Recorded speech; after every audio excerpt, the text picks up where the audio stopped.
რას გეტყოდა ახლა? აი იმ დღიდან, ამ წამიდან. რას გეტყოდა?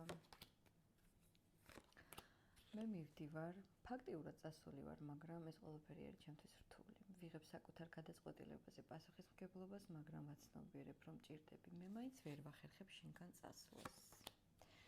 ქაოსი მაქვს თავში. ძალიან ბევრი კითხვები მაქვს და ნერვიულობ ყველაფერზე და განსაკუთრებით იმაზე, რომ მე არჩევანს არ ვაკეთებ შენზე. საერთოდ არჩევანს არ ვაკეთებ, მაგრამ მე უკან არ ვიხევ.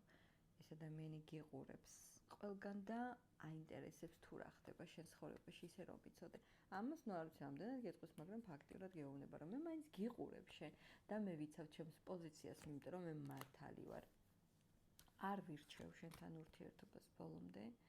როგორც საბედისწერო ადამიანი, როგორც ის ქალი, რომელიც მე მინდა, მაგრამ მუდმივი ინტერესი მაქვს შენს მიმართ და მე ყოველთვის ველოდები რა იქნება. და მე ყოველთვის მაინც გადმოვდგავ იმ ნაბიჯს, რომ არ დაგკარგო.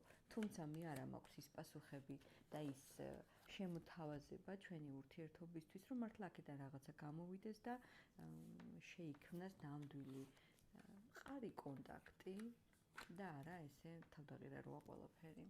მე მჭირდება დრო და ჯერ კიდე თუ კიდე ფიქრობდა, ახლაც გოგონებო ფიქრობს ეს ადამიანი, თუ ბიჭები მიყურებთ, გადაიტანეთ თქვენზე და ეს გოგონა ფიქრობს კიდევ. მე ყველას გელოდებით კომენტარებში. დროებით